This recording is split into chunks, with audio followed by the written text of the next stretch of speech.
Concursos, decreto 52054, que fala sobre as horas de trabalho dos servidores de São Paulo. Daí, paga. Decreto 52, sobre os horários, de onde tira do site do governo SPJus. Esse site é meio estranho de usar, né? Extraído JUS, de 15 anos atrás, ele é de 2017. Sabe onde eu vi isso aqui? Onde eu descobri que existe isso aqui? É para um concurso de oficial administrativo.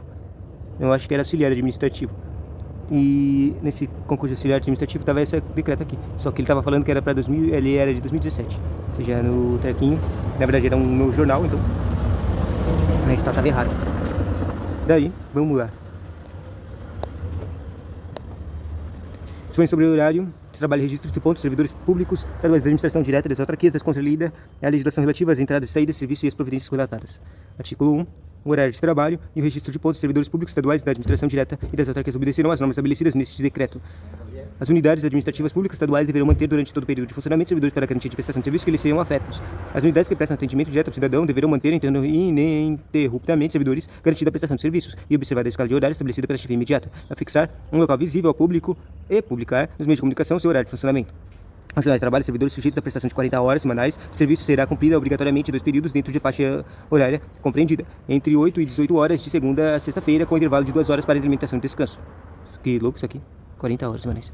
Para atender à conveniência do serviço ou à peculiaridade da função, o horário dos servidores poderá ser prorrogado ou antecipado dentro da faixa horária compreendida entre 7 e 19 horas, desde que mantida a divisão em 2 períodos e assegurado o intervalo mínimo de 1 hora para alimentação e descanso. Nas unidades em que houver necessidade de funcionamento ininterrupto, ou seja, continuar sem parar, um horário poderá ser estabelecido em 2 ou mais turnos, mantida sempre uma divisão de 2 períodos com intervalo de no mínimo 1 hora para alimentação e descanso.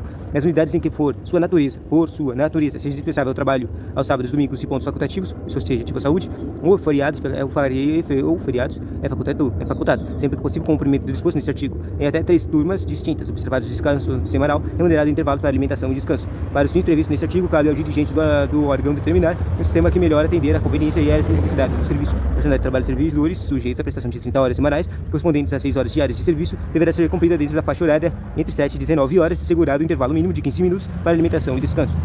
Observar as disposições do caput, aplica-se aos servidores sujeitos à jornada de trabalho de 30 horas semanais, as disposições dos parágrafos 2, 3 e 4, que a gente acabou de ler, do artigo 3 desse decreto, no que couber, cabe ao dirigente do órgão disciplinar o funcionamento do serviço que melhor possa atender ao interesse público. A jornada de trabalho nos locais onde os serviços são prestados de 24 horas diárias, todos os dias, sabe, tipo uma UPA, 24 horas da semana, poderá ser cumprida sob regime de plantão, a critério da administração, com a prestação diária de 12 horas contínuas de trabalho, respeitado o intervalo mínimo de 1 hora para descanso e alimentação, e 36 horas contínuas de descanso. Aplica-se o disposto no caput deste artigo aos servidores pertencentes às atividades fins das áreas de saúde, segurança pública e administração penitenciária. Você entendeu? Essas pessoas que trabalham, os trecos que são de 24 horas e que acaba tendo essa cumprida de 23 de 12 e 36, também são saúde, segurança, ou seja, os policiais, e a administração penitenciária, as prisões. Saúde, prisões e policiais. A frequência diária dos servidores da administração direta e das autarquias será apurada por um registro de ponto. No registro de ponto, mediante o qual se verifica diariamente a entrada e saída do servidor e serviço, e deverá constar o nome e registro geral do servidor, o cargo ou função ou atividade do servidor, a jornada de trabalho do servidor e a identificação específica quando o cumprimento se der por regime de plantão, o horário de entrada e saída, o horário de intervalo de alimentação e as ausências temporárias e as faltas de serviço, as compensações previstas nos artigos 13 e 14 deste decreto e os afastamentos e licenças previstos em lei, assinatura do servidor de chefia imediata. Para registro de pontos poderão ser utilizados meios mecânicos, de preferência eletrônicos ou formulário específico. A utilização de formulário a que se refere o parágrafo 1 deste artigo deve-se-á a partir do primeiro dia do mês subsequente. A publicação do instrumento a ser expedida pelo órgão central do Sistema de Administração de Pessoal do Estado. O servidor que faltar do serviço poderá requerer o abono ou a justificação de falta por escrito. A autoridade competente no primeiro dia em que comparecer a repartição, sob pena de sujeitar-se todas as consequências resultantes da falta de comparecimento. As faltas abonadas e as consideradas justificadas pela uma autoridade competente não serão computadas para efeito de configuração dos ilícitos de abono de cargo ou função de faltas interpoladas. Ou seja, se você abonar alguma falta, cortar a sua falta, não vai contar para nada para suas faltas normais, para suas faltas que são ilícitas, que você não podia fazer. E poderão ser abonadas ou as faltas ao serviço até o máximo de 6 por ano, não excedendo a 1 por mês, em razão da moléstia ou outro motivo relevante a critério superior imediato do servidor. As faltas abonadas não implicarão descanso ou de remuneração. Poderão ser justificadas até 24 horas por 24 fatos por ano, desde que motivadas em fato que, pela natureza e circunstância, tipo um acidente, possa constituir excusa razoável de não comparecimento. No prazo de 7 dias, o chefe imediato do servidor decidirá sobre a justificação das faltas, até o máximo de 2 por ano, e a justificação das que excederem a esse número até o limite de 24 horas será submetido devidamente informado por essa autoridade ao seu superior hierárquico, que será por igual prazo. Ou seja, tem um monte, o chefe vai ficar vendo se essa pessoa falta demais e quais são as razões dessa falta. E daí disso ele vai verificar alguma coisa sobre, sei lá, a demitir ou dar uma licença para ele, entende? Por exemplo, um pai dele, ou o filho dele, ou a filha dela, ou o pai da mãe dela. Entende? Uma pessoa da família que essa pessoa fica caindo e se faltando, fica doente toda hora. Ela está doente, precisa ser cuidada, mas só que ela não tem para quem cuidar, então ela tem essa pessoa ficar saindo do serviço ou faltando sem parar para cuidar dela. Daí, o que ele pode fazer? O chefe, ele pode falar, dar para ela uma licença para ela cuidar dessa pessoa, e senão ela vai continuar ferrando com o trabalho, e também é possível que ela se ferre, mesmo se ferre, porque ela vai ficar louquinha.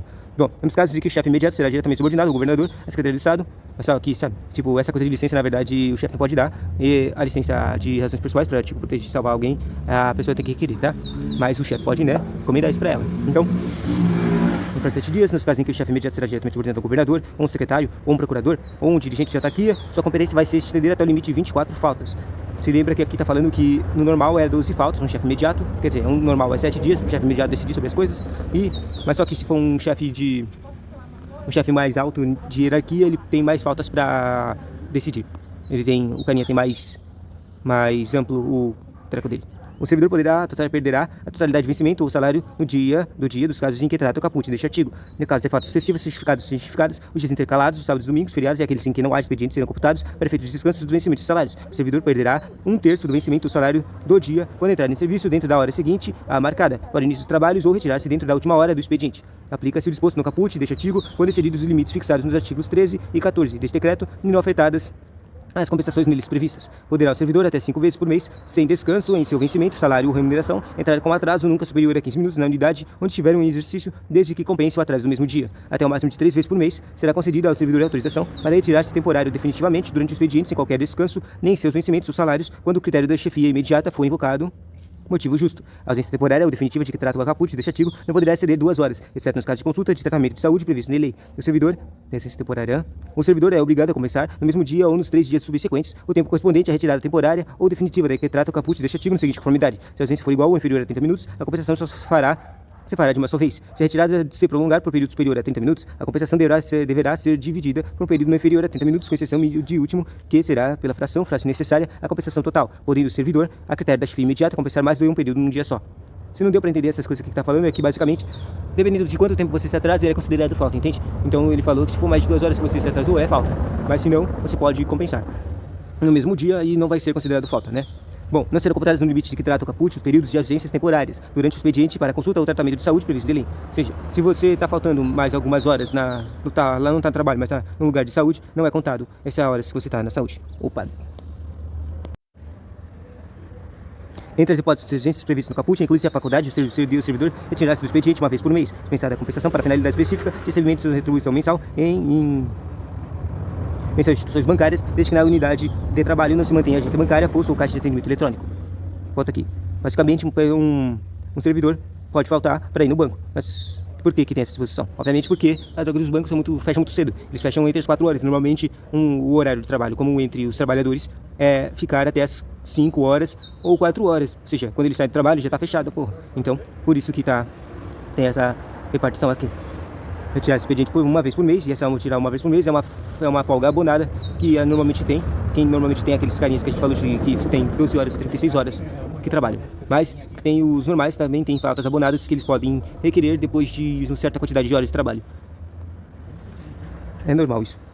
O servidor perderá a totalidade do seu vencimento ou salário no dia quando comparecer ou retirar-se do serviço fora do horário, ressalvadas as hipóteses previstas nos artigos 12, 13 e 14 deste decreto e os casos de consulta e tratamento de saúde previstos em lei. A frequência de servidor será registrada desde que permaneça no trabalho por mais de 2/3 do horário que estiver sujeito. E para a configuração do ilícito administrativo, de abandono de cargo ou função, são computados os dias de sábados, domingos, feriados e pontos facultativos. Para os servidores pertencentes a atividades fins das áreas de saúde, segurança e administração penitenciária, que a gente falou antes, que trabalham sob regime de plantão, são computados para os fins previstos no caput. Além dos dias de sábado, domingo e feriados, se lembra que eles têm que trabalhar 24 horas, pontos facultativos e os dias de folga subsequentes aos plantões dos dias aos quais tenham faltado, ou seja, conta todos os dias e eles vão contando como se eles estivessem trabalhando.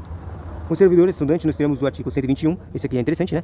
Da lei 10.261, poderá a critério da administração entrar em serviço até 1 hora após o início do expediente ou deixá-lo até 1 hora antes do término. Ou seja, ele tem uma liberdade de 2 horas Claro, eu não sei, aqui não está especificando, não está muito claro se tem que escolher uma entre as duas, para conforme trata o curso diurno ou noturno, respectivamente. Ou seja, ele vai adaptar a entrada do trabalho dele e a saída do trabalho dele para o horário do curso dele. O benefício previsto no caput deste artigo somente será concedido quando mediar entre o período de aulas e o expediente da unidade de prestação dos serviços tempo igual ou inferior a 90 minutos. Ou seja, só faz sentido isso aqui de sair 1 hora antes se o mediar o período de aulas e o expediente da unidade. Quando mediar, ou seja, tem uma média entre o período de aulas e o expediente da unidade de prestação dos serviços tempo igual ou inferior a 90 minutos. Se eu não estou entendendo isso aqui, se está falando da viagem ou se está falando do tempo de aula. Porque se alguém está numa escola, normalmente as aulas não demoram tudo. Que tipo de escola ele está falando aqui? É isso que eu não estou entendendo. Que tipo de escola demora só tem uma aula de só 90 minutos? Quer dizer, se eu achei que ele estava falando de tipo uma escola superior, sabe? Bom, ou ele pode ser também o ensino médio, né? Se for um EJA. Bom, vamos lá. Não deu para entender isso aqui. Para fazer ao benefício de que trata o caput deste artigo, deverá o servidor apresentar comprovante anual ou semestral, conforme o caso, de que está matriculado em estabelecimento de ensino oficial ou autorizado. O servidor abrangido por este artigo gozará dos benefícios previstos durante os dias letivos, exceto os períodos de excesso ou feriados escolares. O servidor estudante fica obrigado a comprovar o comparecimento das aulas semestralmente junto à chefia imediata, mediante a apresentação do documento hábil expedido pelo estabelecimento do ensino em que estiver matriculado. Se você quer esse treco, você tem que comprovar que você está estudando. O não cumprimento das disposições do quarto deste artigo implicará na responsabilização disciplinar civil e penal. Os secretários do Estado, ou seja, basicamente os caras podem processar se você não cumprir o treco de ir na escola. Os secretários do Estado, o procurador-geral e os dirigentes que foram mencionados agora acima, fixaram critérios para controle de pontos servidores. Fixarão, ou seja, quem é que vai controlar? Secretário, procurador e dirigente, que vão colocar critérios para controlar o ponto de servidores que, em virtude das atribuições do cargo ou função, realizem trabalhos externos. As normas de registro de controle de frequência dos docentes e secretários de educação serão estabelecidos no ato específico da pasta e será disciplinado mediante atos dos respectivos secretários do Estado e dirigentes, autarquias com anuência da Secretaria de Gestão Pública no prazo de 30 dias, contados a partir da publicação deste decreto, o horário de trabalho dos seguintes servidores, em exercício das unidades escolares da Secretaria da Educação e no Centro Estadual de Educação Tecnológica do Paulo Souza, que é um bem famoso aqui, em exercício das unidades de saúde e em regime especial de trabalho nas áreas de segurança pública do sistema penitenciário e de fiscalização. Sempre que a natureza e a necessidade do serviço assim o exigirem, os secretários do Estado e o Procurador-Geral do Estado e os dirigentes das autarquias poderão, com anuências do Secretário da Gestão Pública, expedir normas específicas quanto ao horário de trabalho dos servidores abrangidos por esse decreto. O exposto nos artigos 8 e 17 desse decreto não se aplica aos servidores limitados com CLT, contratados sob regime de CLT. Opa, tem um problema aqui. Eu acabei clicando numa coisa errada. Sabe essa coisa aqui de ver tópicos de documentos? Se você clica nele, usou outra. Esse decreto entra em vigor na data de sua publicação. Sabe uma coisa importante? Decretos entram em vigor na data da sua publicação, normalmente. Eles são mais imediatos, né? Ficam revogadas as disposições contrárias especial. Aí ele fala um monte de artigos que revogou um monte de coisa, certo? Daí fala quem é o pessoa importante que fez isso. José Serra, que é o governador, certo? E depois tem um monte de outros caras. Secretário. E secretário, e um cara chamado secretário-chefe da Casa Civil, né?